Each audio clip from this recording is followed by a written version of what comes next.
BSF এর প্রাক্তন DIG Samir মিত্রকে দিয়ে আলোচনা শুরু করব। সমীরদা, ইতিমধ্যেই এই যে সিসিটিভি ফুটেজ যেটা সামনে এসেছে, দিল্লি পুলিশের পক্ষ থেকে জানানো হচ্ছে ওই গাড়ির মধ্যে কিন্তু একজনই ছিল। তাহলে একেবারে আত্মঘাতী বিস্ফোরণ, এই বিস্ফোরণের তীব্রতা যা ছিল, কি ধরনের বিস্ফোরক ব্যবহার হতে পারে এবং সেক্ষেত্রে গাড়িটিকেই কোথাও কি এক্সপ্লোসিভ হিসেবে ব্যবহার করা হয়েছে? মূল আলোচনায় যাওয়ার আগে আমি শ্রদ্ধা জানাবো যারা আমাদের ছেড়ে চলে গেছেন, তারা নির্দোষ মানুষ, তাদের আত্মার প্রতি শ্রদ্ধা জানাই এবং তাদের বাড়িতে যারা রয়েছেন তাদের আন্তরিকভাবে সহানুভূতি জানাই এবং যারা ইনজিওর্ড হয়ে আছেন তাদের সত্বর তারা নিরোগ হয়ে বেরিয়ে আসুন হাসপাতাল থেকে, সেই কামনা করি। আমরা কতগুলো জিনিস বোধহয় ভুল করে যাচ্ছি শুরু থেকেই। একটা তো হচ্ছে it has become an established fact যে আমাদের ইন্টেলিজেন্স যে স্ট্রাকচারটা রয়েছে সেই স্ট্রাকচারটা কিন্তু কেমন যেন একটা কমপ্লাসেন্সিতে ভুগছে। কারণ আমরা প্রত্যেকেই জানি যে জৈশে মোহাম্মদের যে 12 থেকে 14 জন মারা গেছিল সিঁদুরের সময়, তারা কিন্তু সেই সময়ই, সেই পরের বোধহয় কয়েকদিনের মধ্যেই তারা আবার শুরু করে রিক্রুটমেন্ট এবং তার ট্রেনিংগুলো। এবং আমরা যদি সেই কান্দাহারের ছবিটা আমাদের মনের মধ্যে এখনও রয়েছে, সেই কান্দাহারে এখান থেকে তাদের ভিআইপি ট্রিটমেন্টে দিয়ে যে কান্দাহারে তাদের রিলিজ করা হয়েছিল এই জৈশে মোহাম্মদ, অথচ এই জৈশে মোহাম্মদকে ধরার জন্য কিন্তু অনেক রক্ত দিতে হয়েছিল জম্মু এবং কাশ্মীরে। এখন প্রশ্ন আসছে যে কালকে যে এটা হয়েছে, এইটা কিন্তু অনেক সময় কি হচ্ছে যে ওভার এনথুজিয়াস্ট যে আমাদের মিডিয়া পার্সনস আছে, তারা কিছুটা খবর পাওয়া মাত্রই সঙ্গে সঙ্গে সেগুলোকে যাদের হয়তো তাদের উপরে নির্দেশ দেওয়া আছে। কতগুলো জিনিস আছে যেগুলো আমাদের চিন্তা ভাবনার মধ্যে আনতে হবে। সেটা হচ্ছে নাম্বার 1, যখন এই 2 ডাক্তারকে তাদের বাড়ি থেকে 2900 কিলো অ্যামোনিয়াম নাইট্রেট করা হলো, সিজ করা হলো, তার মানেটা কি? এগুলো তো কোনো বিয়ে বাড়িতে যাওয়ার জন্য সাজানোর জন্য লাগে। সুতরাং ইমিডিয়েটলি যদি আমার মনে হয় যে তারা যদি সাস্টেইনড ইন্টারোগেশনে এদের করতেন, তাহলে আমার মনে হয় যে অনেক বেশি আমরা আরও বেশি তাড়াতাড়ি এই যে গাড়িটা যে আস্তে আস্তে যাচ্ছিল, যেটা আমরা রিপোর্ট পাচ্ছি খুব ধীরে ধীরে যাচ্ছিল গাড়িটা, অল সেড অ্যান্ড ডান, আমরা যদি পুলওয়ামার দিকেও মনে করে দেখি, সেই জায়গাটাই কিন্তু সেই গাড়িটা নিয়ে আস্তে আস্তে ঘুরছিল যে ছেলেটি, যে পরবর্তীকালে সে ফিদাইন। এখানে আমি আমার এই কাশ্মীর অভিজ্ঞতা কিংবা বিভিন্ন আরও আমার যেটা মনে হচ্ছে কালকের থেকে আমি বলছি যে it is a fidayeen action.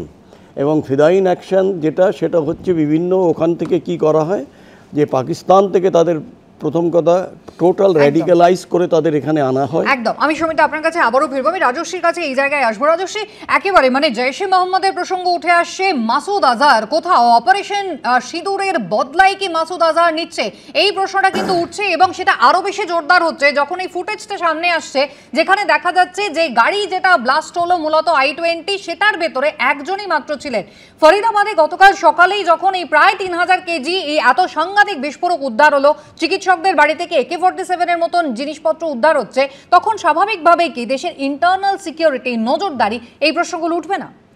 দেখো, প্রথমেই যারা গত হয়েছেন তাদের প্রতি শ্রদ্ধাঞ্জলি জানিয়ে একটা অত্যন্ত দুর্ভাগ্যের ঘটনা, কিন্তু তার সাথে সাথে এটাও বলতে হবে যে বিগত 30 দিনে অন্ধ্রপ্রদেশ, মহারাষ্ট্র, পাঞ্জাব, হরিয়ানা, দিল্লি, এই সমস্ত রাজ্যের, গুজরাট, এই সমস্ত রাজ্যের পুলিশরা 2900 কেজি এক্সপ্লোজিভ দিল্লি ফরিদাবাদ থেকে, 3 জন ISIS টেররিস্ট গুজরাট থেকে, তেহরিকি তালিবানের 4 জন, রাজস্থান থেকে, মহারাষ্ট্র ATS একজন পুনা টেকিকে অ্যারেস্ট করেছে, ISIS মডেলের 2 জন টেররিস্ট দিল্লি পুলিশ আটক করেছে, অন্ধ্রপ্রদেশ পুলিশ 2 জনকে ইউপি এবং মহারাষ্ট্র থেকে ডিটেন করে, পাঞ্জাব পুলিশ 3 জনকে, এবং পাঞ্জাবে আরেকটা টেরর মডেল বাস্ট হয়।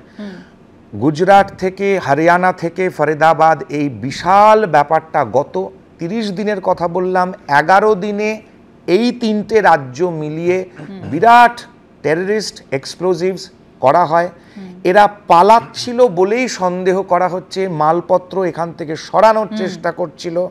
এবং জেনারেল বিপিন রাওয়াত একটা কথা বলেছিলেন বহুদিন আগে, দ্যাট ইন্ডিয়া হ্যাজ 2.5 এনিমিজ, দুজনকে তো আমরা দেখতে পেয়েছি, জানতে পেরেছি। 0.5 ঘরের মধ্যে থাকা ভারতবর্ষের নাগরিক, doctor, doctor Adil, doctor Muzammil Ahmed, doctor Ahmed Moinuddin Syed, যিনি একজন MBBS গ্র্যাজুয়েট চায়না থেকে, ঘরের মধ্যে বসে বিষ তৈরি করছেন। এবং খুব তাৎপর্যপূর্ণভাবে এটা আমার একটা হঠাৎ করে স্ট্রাইক করলো গতকালকে, বাগেশ্বর ধামের ধীরেন্দ্রনাথ শাস্ত্রী দিল্লি বৃন্দাবনে যাত্রা আরম্ভ করেছেন এবং ঠিক বৃন্দাবন যাওয়ার আগে ফরিদাবাদে তার আজকালকে গতকাল এবং এই সময়টাতে থাকার কথা তার, এবং সেখানে তার যাত্রায় বহু লক্ষ লক্ষ মানুষের সমাগম হয়েছে। তাহলে এই যে ম্যাসিভ যে বিষ তৈরি করা হচ্ছে এবং যেটা ধারণা হচ্ছে, এটা কেন? আমার প্রশ্নটা কিন্তু সেখানেই ছিল যে নজরদারি আছে বলেই তো এতগুলোকে ধরপাকড় করা সম্ভবপর হয়েছে। কিন্তু বিস্ফোরণটা এড়ানো গেল না, কিন্তু এই রক্তপাতটা এড়ানো কোনোভাবেই গেল না। এবং সেটা কিন্তু শুধুমাত্র গোটা দেশের নিরাপত্তা নয়, আরো যদি আমরা ইন্টেন্সলি ভাবি, স্পেসিফিক্যালি ভাবি, রাজধানী যেখানে ভিভিআইপিরা থাকেন, যে লালকেল্লা থেকে প্রধানমন্ত্রী ভাষণ দেন, সেই লালকেল্লার মেট্রো স্টেশনের 1 নম্বর গেটের বাইরে এই ভয়ানক ঘটনা ঘটে গেল, যেটাকে ঠেকানো গেল না, যেখানে দিল্লির নিরাপত্তার দায়িত্ব কিন্তু কেন্দ্রীয় স্বরাষ্ট্র মন্ত্রকের। রাহুল চক্রবর্তী, দেখো ব্যাপারটা খুব দুর্ভাগ্যজনক, এটা কোনো তো সন্দেহ নেই। এবং যারা মৃত তাদের প্রতি গভীর সমবেদনা জানাচ্ছি আমরা, আমাদের দল থেকেও জানানো হয়েছে গভীর সমবেদনা। কিন্তু যেটা যারা যে প্রাণগুলো চলে গেল সেগুলো তো ফিরে আসবে না। কিন্তু এই যে কথাগুলো বলা হচ্ছে, ধরো অ্যামোনিয়াম নাইট্রেট যেটা প্রায় 2900 কিলোগ্রাম বাজেয়াপ্ত করা হয়েছে, 300 কিলোগ্রাম RDX বাজেয়াপ্ত করা হয়েছে, রিমোট কন্ট্রোল, ব্যাটারি, টাইমার, এত যে জিনিস বাজেয়াপ্ত করা হলো। আমরা কি শিখলাম? আমরা পুলওয়ামা দেখলাম, আমরা পুলওয়ামা পরে পেহেলগাঁও দেখলাম। পেহেলগাঁও খুব দগদগে ঘা নিয়ে খুব তাড়াতাড়ি, খুব ইমিডিয়েট স্মৃতির মধ্যে আছে আমাদের। এত কিছু করার পরেও দিল্লির মতো জায়গা তুমি বলছো সেখানে সমস্ত ভিআইপিরা থাকে, রাজধানী একটা জনবহুল এরিয়া, সেখানে দাঁড়িয়ে এত বড় একটা বিস্ফোরণ হলো, ইনফ্লুয়েন্স কোথায় গেল?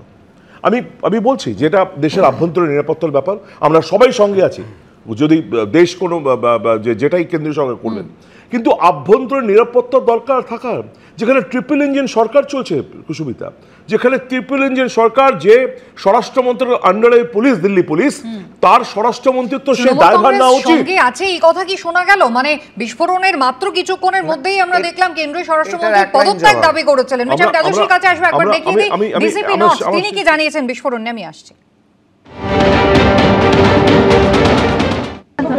अभी कोतवाली थाने के अंदर FIR दर्ज कर ली गई है। उसके अंदर UPA एक्सप्लोजिव्स एक्ट भारतीय न्याय संहिता की धाराओं के तहत मुकदमा दर्ज किया गया है।